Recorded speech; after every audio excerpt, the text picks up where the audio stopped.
Jesus taught us that 2,000 years ago when he said, before Abraham was, I am. He was teaching that the Christ presence is a light so bright that it's prior to time. And so we keep thinking we're going for salvation in the future. And Jesus is saying, why don't you let the Holy Spirit erase all your beliefs that you've done something wrong and come back to the I am presence that is pure divine innocence.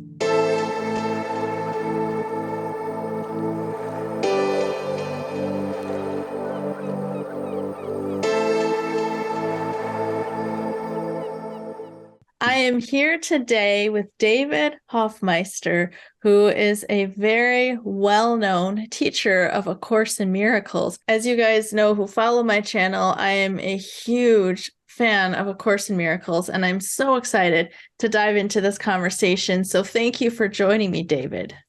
Thank you, Melissa. Thank you for inviting me. And I've really enjoyed some of the videos and broadcasts that I've seen of you. So I think we're going to have a lovely discussion, lovely chat today. Wonderful. And again, thank you so much for making time for this. I just watched your interview on Next Level Soul and just loved what you had to say. And I've been looking at the resources on your website, which is a whole other level for me because I also have a Christian background. And so I love merging the two, the teachings of Jesus with the Course, like what you've done. It's just amazing to me. So let's dive into it. And maybe we could start out with the basics because a lot of my viewers are probably not that familiar with A Course. So could we talk about what A Course in Miracles is? Yeah, it's a book that came through a process of interdictation from 1965 to 1972. It took about 7 years to come in. And I would say it's a very deep path to what Jesus called the kingdom of heaven within. He said the kingdom of heaven is within. And of course, for 2,000 years, people have been saying within. Could we have a little more clarification? So it's like after 2,000 years, it seems like Jesus has been able to bring in that inward pathway to God that he talked about when he was here 2,000 years ago, but using terminology, advancements we've had in the learning medium, we could say. So he uses words from psychology. We know from Sigmund Freud, William James, and Sigmund Freud on, we've got a whole field of psychology now. We've got a whole field of education.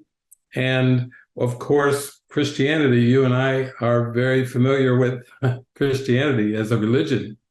So he's going to use words, vocabulary, that's the vernacular from psychology and Christianity and education to give us a practical means of going inward. So there's a text, which is basically the theological and the theoretical foundation. Then there's a workbook for teachers, a workbook for students, actually, that comes next, which is a daily lesson that course students and teachers practice to transfer the training, to bring it into the daily experience in their lives. Kind of like, as we say in Christianity, to walk the talk. Instead of just talking the talk, there's a practical application to walk the talk. And then there's a manual for teachers, which basically Jesus answers questions that have to do with the development of trust, reincarnation, levels of teaching, all kinds of things. And then there's a clarification of terms as well to help give the student more of a clear pathway, because he uses terms in a very precise way in many cases. And that's very helpful to kind of get clear in mind when we're going to practice this inward journey. So I call it like a spiritual psychotherapy. And I know you follow spirituality, and we do like things that really work. And I find over the last 37 years that practicing this pathway, it really works. So that's the most helpful thing I can say about A Course in Miracles. Thank you for sharing that. And I'll just say for my viewers who aren't familiar with this topic, I came out of a Christian background and had deconstructed my Christianity.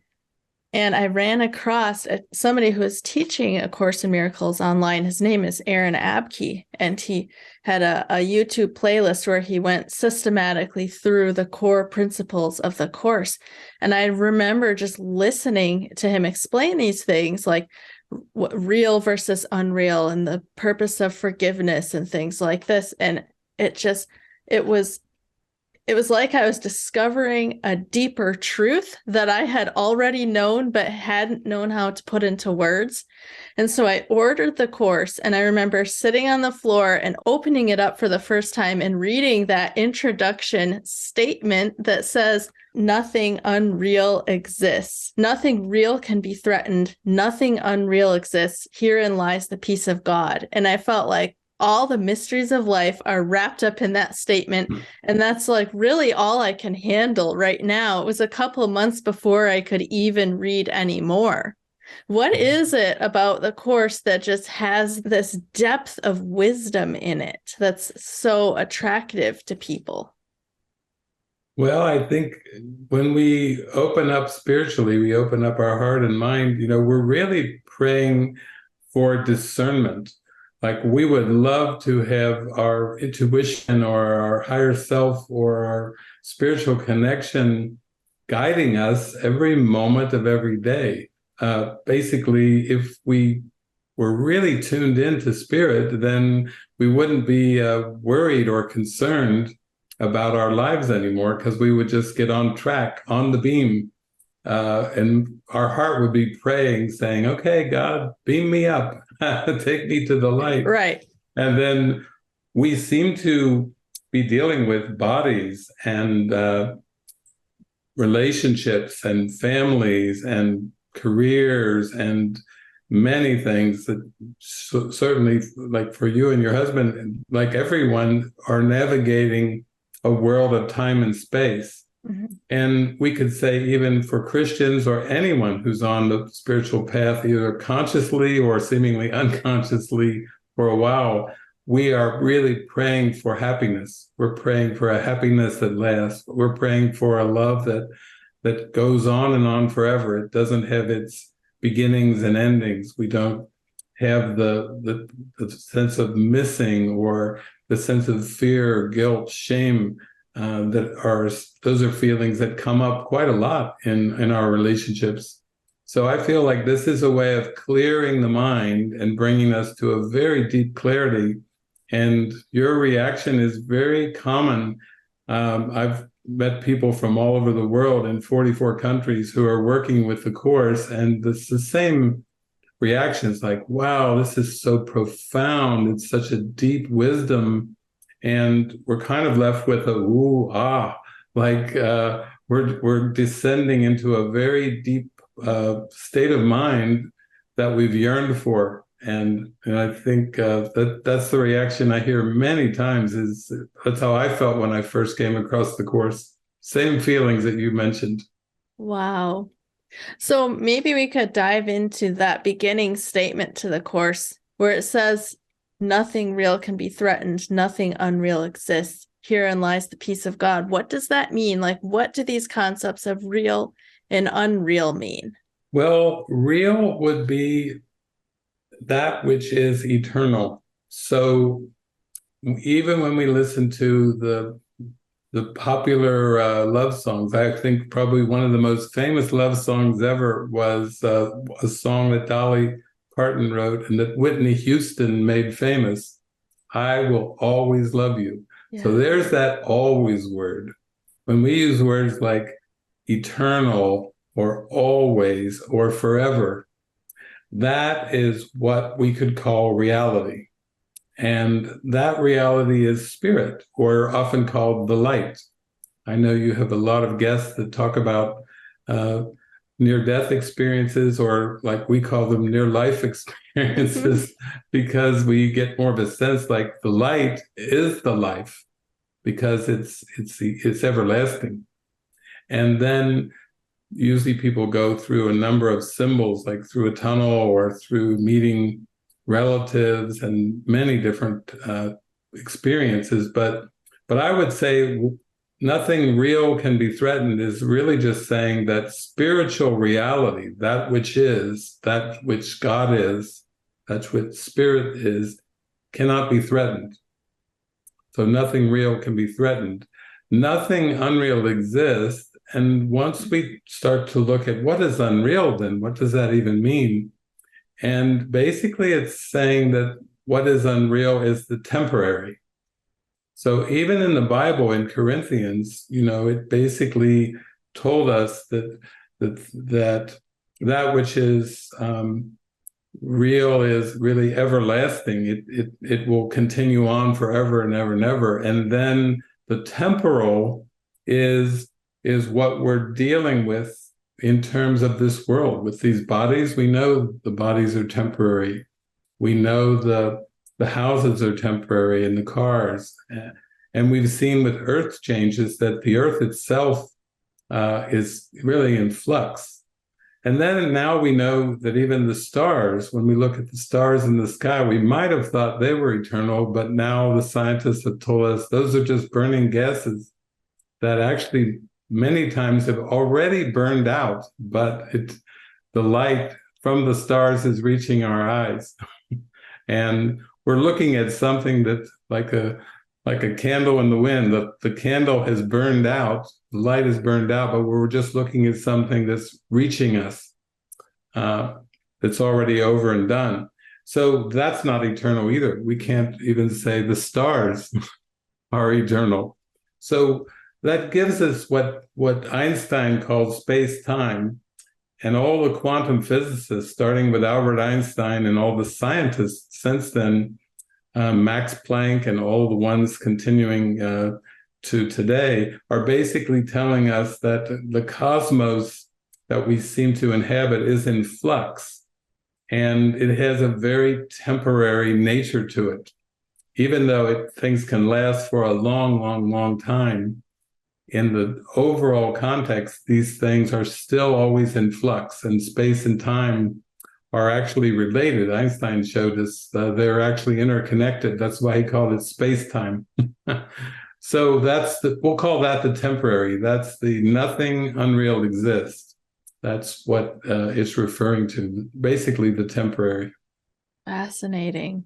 So one thought that I've had, and I'm definitely not anti-religion. I think that religion can be a beautiful thing, but I think that it was harder for people like me who come out of a religious background maybe to grasp some of these concepts, because we're taught that truth is a certain set of belief systems. Like, you believe this creed and that's the truth.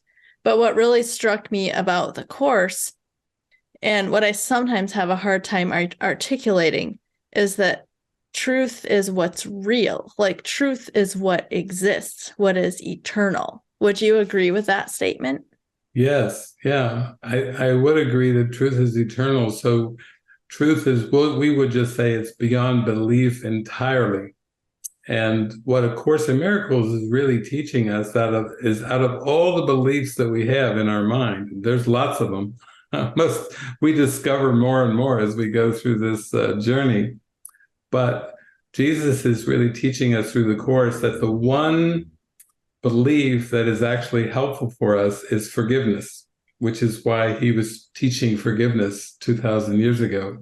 Mm-hmm. And he would say that's the one belief that takes you out of all the rest.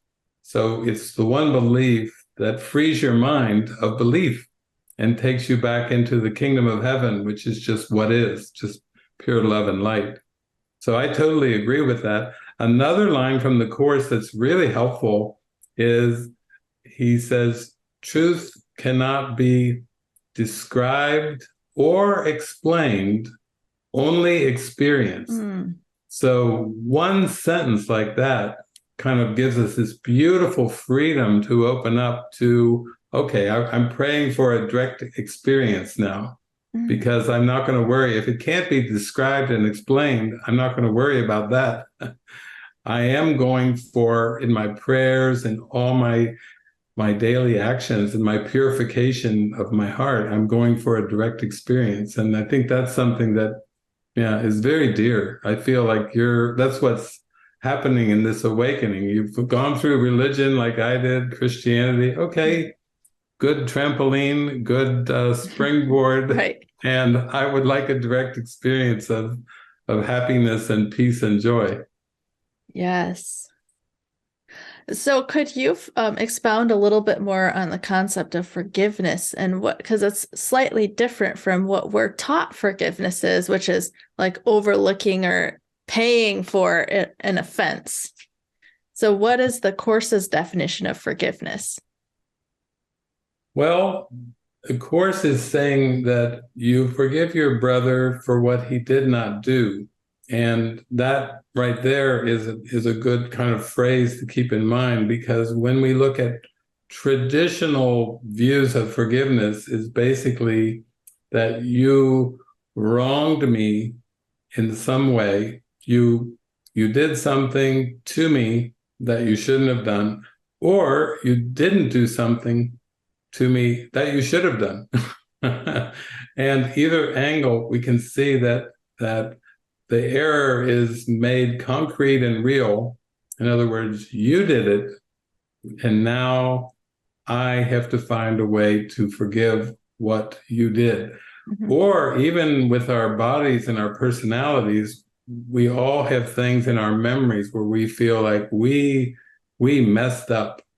We messed up in a big way. You might say in Christianity, oh, that's a sin when you mess up, when you've harmed somebody or you've harmed yourself in some way.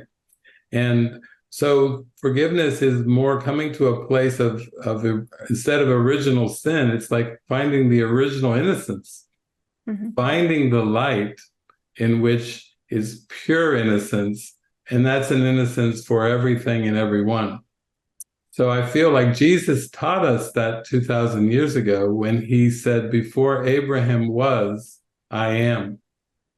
He was teaching that the Christ presence is a light so bright that it's prior to time.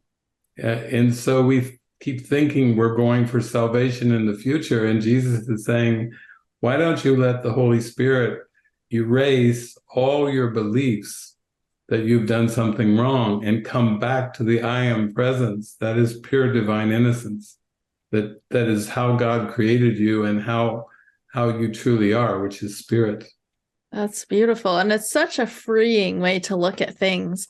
I know for myself, when I had this understanding of what the Course was saying, which to me, the way I interpreted it was forgiving other people is basically the same thing as recognizing my own innocence, realness, eternal nature, whatever word you want to put on it. Because if I'm eternal, I have no beginning, no end. I can't be hurt. I can't be offended. Then there's nothing to forgive. Yeah, that's it. I think that last phrase you mentioned, there's nothing to forgive, means that who I am in eternity as God created me is so pristinely wonderful as light, as eternal love and light, divine light, that forgiveness is unnecessary. And so it's only while my mind believes in the limited, only while it believes in lack, only while it believes in ego or death, does the process of forgiveness come into play.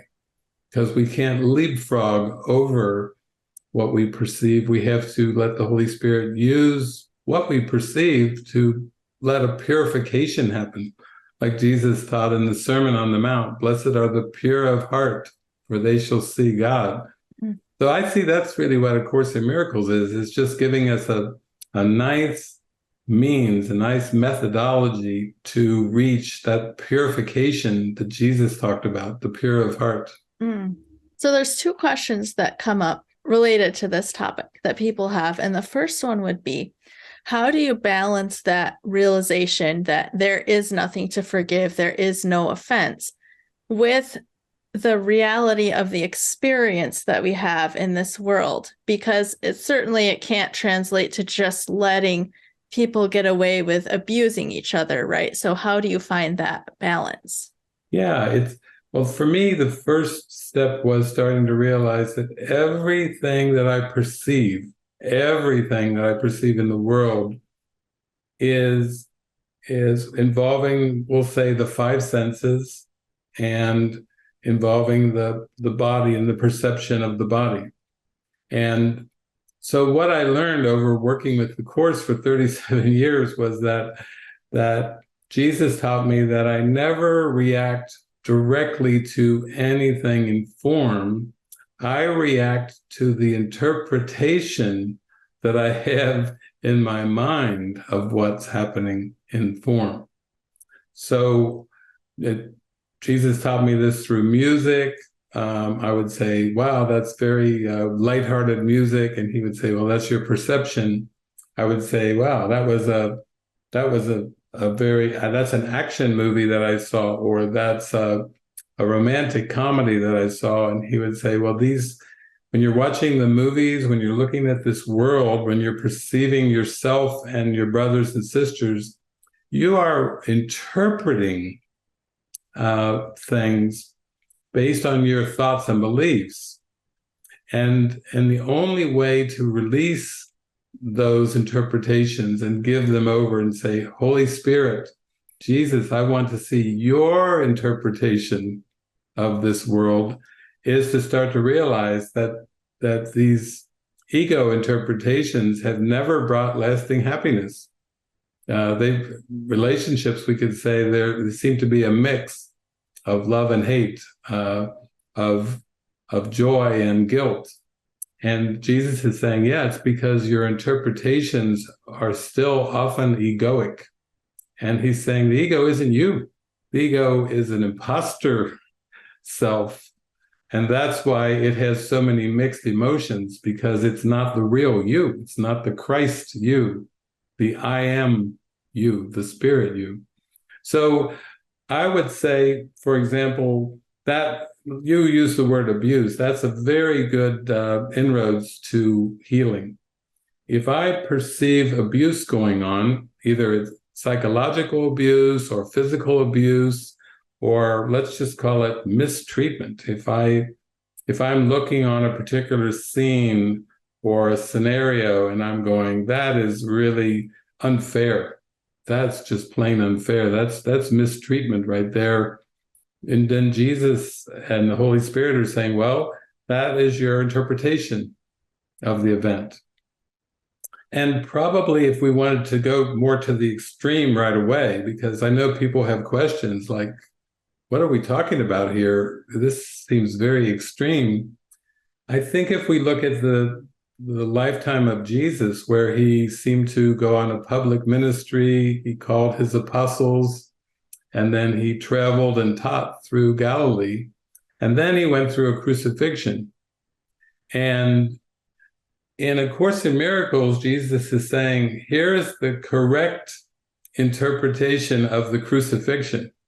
Oh, I was a Christian. You got my attention there. What is the correct interpretation of the crucifixion? And he says, it is, teach only love, for that is what you are. Oh, even that seems like pretty steep. Like, wow, you got me on that one. That's a surprising answer. That's not what I was raised with. But he's teaching us that when we're defenseless, when we're aligned with God, aligned with spirit, then we could speak the words that he spoke, forgive them for they know not what they do. Because it's in a higher perspective of seeing that nothing real can be threatened, nothing unreal exists. Herein lies the peace of God. So I think the crucifixion is a good extreme example that there is another way, there is another interpretation. And I really feel like that was what Jesus was teaching us and is teaching us, to learn that spiritual perspective that is pure innocence. It's fascinating that you brought up that passage about the crucifixion, because I remember discovering that myself also. That's striking. Yeah. For both of us being raised in Christianity, that's right. Absolutely striking. It was a very different message. It's like defenselessness is the word you used, in the sense that I am so invincible as a spirit that I don't need to be defended. Yeah, that's it. But how do you think that translates into the experience we're having in the world? Like, does it mean that we just turn a blind eye to people who are caught up in these illusions of being a body and taking those out on each other and harming each other? Or how do we handle those situations? Yeah, I think in my experience, I started to realize that my whole earth experience was being used by the Spirit, by Jesus, in a very practical way. And I call that practical way guidance. Mm-hmm. So, for example, when I first came across A Course in Miracles, I was at a humanistic psychology conference in Southern California, down in La Jolla. And there were amazing speakers there. There was a very famous psychologist, Carl Rogers, was there. This was actually the last conference that he spoke at publicly. And I always remember when I would listen to Carl Rogers, I saw like a twinkle in his eye, and he had such a calmness and a gentleness. And I remember at this conference, after he spoke, it was like a standing ovation that went on for 10 minutes. People just roared their love. There was so much love in the room. I didn't know that was would be his last public appearance, and he would pass away. And so when I came across A Course in Miracles, I started to realize, what's the most practical thing about this? And it was guidance. Mm-hmm. So I began reading it, practicing it, and then traveling around the United States and Canada and then around the world.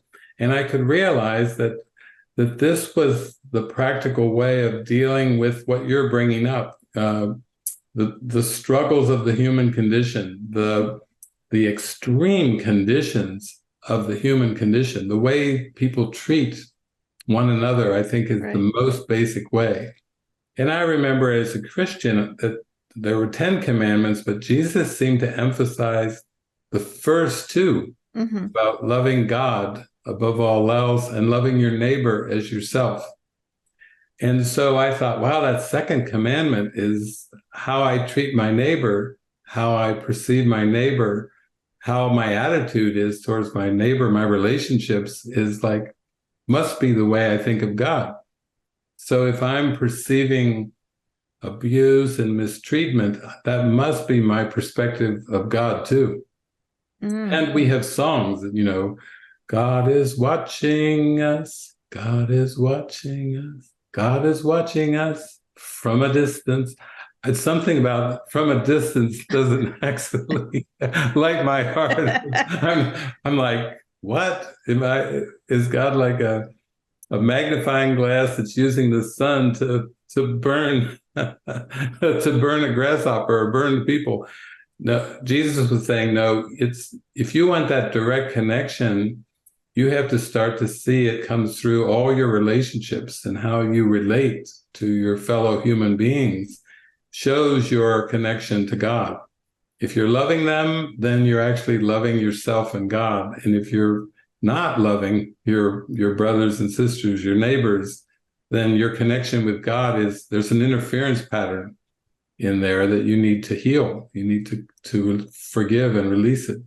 So I like what you're saying in the sense that I found the more I got deeper into the Course and I saw that it was my interpretations that were being rinsed from my mind, I call them misinterpretations is a better way to say it, then I could see that if I was perceiving injustice, if I was perceiving mistreatment, if I was perceiving abuse, I needed to really pray and say, I need help here because I want to do the right thing. I want to be really practically, truly helpful to all my brothers and sisters. And, we're familiar with the Bible, as you sow, so shall you reap. And we're familiar with, real basic things like do unto others as you would have done unto you. So in A Course in Miracles, Jesus is saying, if you really want to follow the golden rule, do unto others as you would have done unto you, you're going to have an accurate perception of both yourself and your brothers, because you won't be able to follow the golden rule unless you have a correct perception. And you need help. You don't need help if you're just going to hold on to mistakes and errors. But if you want to have those errors corrected, you want to really know the correction in a direct way, you're going to have to pray for help and not just keep using your past learning to trudge through your worldly life. You're going to need a lot of guidance and a lot of help. So to me, I talk all the time. I do workshops, retreats, seminars. I've done quite a few 6-week retreats where I'm together with people for 6 weeks to really go into that trust and that practical, you might say, awakening that comes when you really do trust and you start to see the world differently. And to me, that's the most practical, because people always say to me, I don't want some new theory. And I agree with them. I say, yeah, we've had plenty of theories, but that never has brought us to complete happiness. It must mean we have to learn how to have faith and how to trust the Spirit so much that it transforms our perception. And I love that it's practical. And I see your big love heart too behind you. That's so beautiful. I think that's all about the love. When people say, is this metaphysical? Is this theological? I say, no, it's just about the love. It's all about the love. That's it for me. Yeah, I agree with what you're saying about A Course in Miracles being so practical. And I think specifically the workbook, which I would love to talk about more with you. The workbook promises that as you go through the lessons, and it's like this step-by-step path, that at some point, and I forget the exact wording that it used because it's been a while since I read it, but at some point you'll be able to start discerning the real world, or I think it even uses the word light behind the physical forms. So could you share about that a little bit and what that process is like? Yeah, I think I would summarize the process as kind of like pray, listen, and follow in the most basic way. Pray, listen, follow. And then as we give ourselves over to that, we do get glimpses of, it could be near-death experiences or near-life experiences. It could be visions we have, but we get glimpses of something that we cannot perceive with our physical eyes, and something that's beyond the world and the 5 senses. We get little glimpses. So early on in the text of A Course in Miracles, Jesus talks about revelation, and he says, revelation is a direct experience of the light or direct experience of God, and it's temporary, because if it was permanent, the body and the world would not long be maintained. You would go into this light, and you don't need a body or a world for the light. That's like the basic bedrock of everything is the light. So initially, when I worked with the Course, I read it for sometimes up to 8 hours a day. And during those 5 years, initially before I started to do some traveling, I actually had, after a period of time, I had 3 revelatory experiences where I was doing open-eyed eye gazing with a friend of mine, and then the figure ground, the depth perception seemed to collapse, and then the light just started streaming in, and then the world disappeared. So I had 3 experiences where I went directly into the light, these revelatory experiences where there was no body or world. There was no time or space involved in the direct experience. And it was a bit rocky coming back to the world. it was almost like a very deep transition, almost like a spaceship that has to come through the Earth's atmosphere, and there's all this heat and intensity. So for me, that was very helpful, though, because it gave me like a direct experience of nothing real can be threatened, nothing unreal exists. Herein lies the peace of God. From the introduction, it was like, wow, that was a glimpse of the meaning of those words, the direct meaning of those words. And then that just helped spur me on to continue with the mind training, and he calls it the transfer of training, which is really what the workbook is. It's just trying to transfer the training to everything that you see and everyone that you see, and not make any exceptions. So to me, that's very practical, but it's also really, you start to feel like you're on a conscious spiritual journey, whereas for part of our life, maybe we weren't so conscious of it. We were just worried about survival and the future, and trying to deal with some of these intense past memories. That was more the beginning of it. Then all of a sudden we had some glimpses, and we're like, whoa, okay, I see that there's a very important purpose for all of this. Here's a kind of a deep question for you. So I interview near-death experiencers, and most of them agree that we are spiritual beings that choose to come into these physical lives for the purpose of either growth and evolution or for the experience. So from that perspective, it sounds like the physical planet is here separate from us, and then we choose to come into these bodies and have an experience.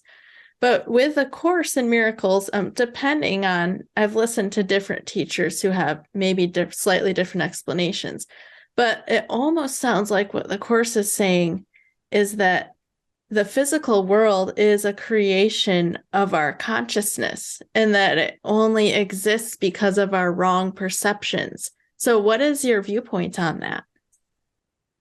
Yeah, I think, well, I've noticed in A Course in Miracles, Jesus used the word creation in a very specific way, meaning creation is eternal. God creates, and Christ creates, and the light creates.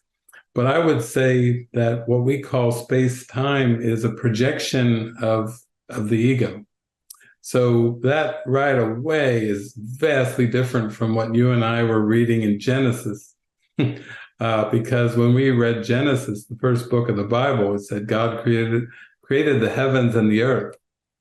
And what Jesus is teaching us in the Course is, yeah, God creates heaven because eternity extends itself, love extends itself, light extends itself. And the ego projected time and space. The ego projected the bodies. So it's not connecting God to the projection. In Genesis, we have the Garden of Eden. So not only do we have God, but we have Adam and Eve. And then there's this serpent, this snake in there, and there's this tree of the knowledge of good and evil. To me, that's duality. So even that can be used as a good teaching device, like when God, or we'll say the Holy Spirit, the voice for God, is saying, don't take a bite out of the fruit from duality, because who you are is one. You are one spirit.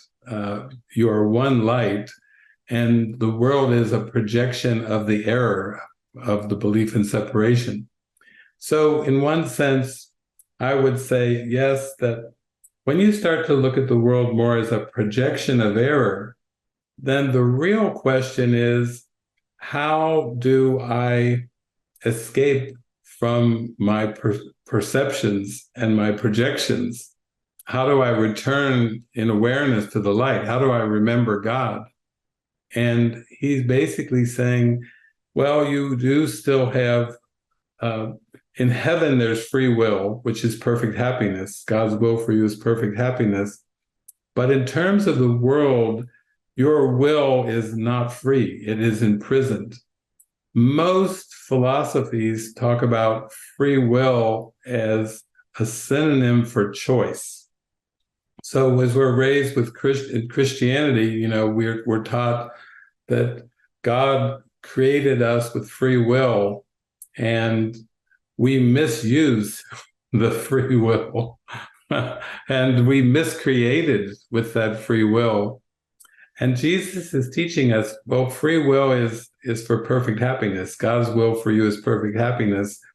And you have to forgive the belief in miscreation. You have to forgive the projections. You have to forgive this ego, this belief that you can misuse the power of the mind to make and project and manifest something other than God.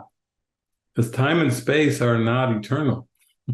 So it's that belief that we can manifest something that Jesus, he calls it, this is the authority problem. Even a lot of New Age teachings and philosophies, which I know you've come across, and I have, and a lot of things, that say things like you create your own reality. What I'm telling everybody is, no, Jesus is not teaching this in A Course in Miracles. He's saying that God creates reality. And the most you can do is accept reality as God created it. The belief that I can make myself up any way I want to, male or female, or different ethnic categories and different sizes and shapes, that's part of the authority problem of believing that I can create in a way different from the way God creates. And that is I would say, where the Course goes away from what a lot of New Age teachings teach, which is you can create your own reality. New Age teachings about creating your own reality basically is saying you can manifest yourself any way you want to be. Well, I think we've proven that we believe we can do that. Mm-hmm. Reincarnation is kind of a symbol of that. I'll just keep reincarnating in different forms and sizes and shapes and countries. But basically, we're realizing that doesn't bring us lasting peace. We need to know ourselves as spirit, as God created us. So, yeah, you're bringing up a lot of key points. These are really deep questions. We're gone off the deep end in terms of spirituality and philosophy. We've kind of really jumped off the deep end. But for me, it shows itself in daily experience. Happiness and joy are showing us we're tuning in to the light. And when we're not happy, then that's we'll just call it a misperception of everything. Your point about creating your own reality, or law of attraction, as it's called, is really interesting to me, because I've felt this tension in my own life, because I went through a phase of a spiritual awakening where I became really empowered and became aware of my ability to manifest things in my life.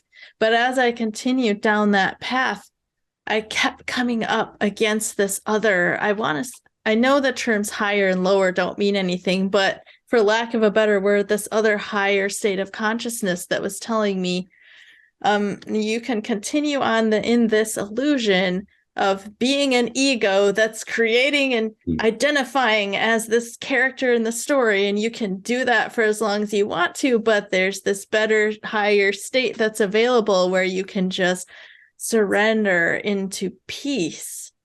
And I don't know if I fully have the terminology to understand what that is, but it almost sounds like what you're talking about. Yeah, that's exactly it. That's so beautiful that you share that, because that's the usual progression, where we start to realize that our mind is very powerful. And we realize that sometimes by seeing that we can seem to manifest things. And like you said, and I went through that too. I also have a friend who she had lived a life of kind of poverty. And then all of a sudden she started to realize the power of her mind, and things just started showing up on a daily basis. So much manifesting going on that she took a whole room in her house and she called it her God room. And she put all of her manifestations. She filled up an entire big room in her house with all these manifestations. I remember doing a course gathering one time many years ago. I was in Michigan, and I met with the Course in Miracles group. And the first half of the group, I was just talking and sharing teachings and parables.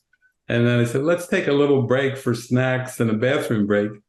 And during the bathroom break, a woman came up to me and she said, well, they call me the manifesting lady. I can manifest anything, houses, cars, soulmates.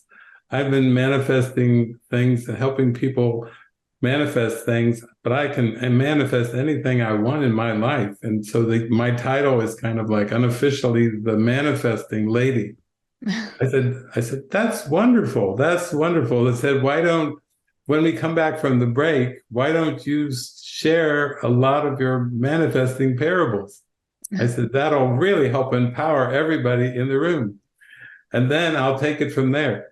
And so she came back, and maybe for half an hour, 45 minutes, she told a bunch of her manifesting parables. Everybody was very interested and alive. And then I said what you just said. I said, now, what if you reached a point where you've done all that and you still weren't supremely happy? You still had a little bit of unfulfillment still there. And what if you had an opportunity to go into the light, go into the eternal nature, self-realization or self-actualization or enlightenment, whatever you want to call it, of knowing who you really are? Wouldn't you want that more than the stuff and the things? And everyone went, yeah. So what you just described, your own progression, I think is really what in some way everyone goes through. But they do have to first start to realize the power of the mind and the power of thoughts, and that this is a good way to have a direct experience of that. So it's not to be put down in any way. It's just to say that it's still not the final lesson. It's just it's a good stepping stone along the way. Well, I feel like I've shared a lot more of my own story than I normally do, and I've had you on to share your story. So could you share with us your journey with the course and what, if any, ways that it's changed your life? Yeah. Well, I think, as I mentioned, I came across A Course in Miracles when I was out at a humanistic psychology conference in La Jolla, California, in the San Diego area. And when I first encountered it, it felt like a tsunami of love. Like I just felt this love, huge love washing over me. And the feeling I had at that very beginning moment was like, wow, my life is not going to be the same. Whatever I had planned already, it's going to take an entirely different direction. And it did. And then I started meeting people, students, teachers of the course, longtime practitioners. I met an Indian man named Tara Singh, who had been a Sikh from India, who was very deep into the course. I spent a lot of time with Ken Wapnick and his wife, Gloria. I started to travel around the country initially as guided by Jesus, and he had me meet many, many course students and many course teachers who had been giving their whole life to it in a very deep, committed way. So it almost felt like it was a road trip for me to see, oh my gosh, don't put any limits on this journey. Keep your mind wide open. And then I pretty much use the course as like an oracle. Like in the Greek mythology, there's the Delphic oracle, and there's oracles that speak to us. I saw the book, A Course in Miracles, as like an oracle. So I would pray and then pop it open. And I would get so many answers and directions of using it like an oracle, not even reading it chronologically, like from page one straight through the text and then into the workbook and then into the manual for teachers and clarification of terms. I just use it as an oracle. I think I used it so much like that that I wore the letters, the gold letters off my book. I had a paperback version and it just, I wore the gold letters off because I was using it like an oracle. And then as I progressed with it, then I had Jesus basically saying, I want you to follow me and in all ways. And I had let go of my career, my education, and to some extent, relationships and everything to just say, show me the way.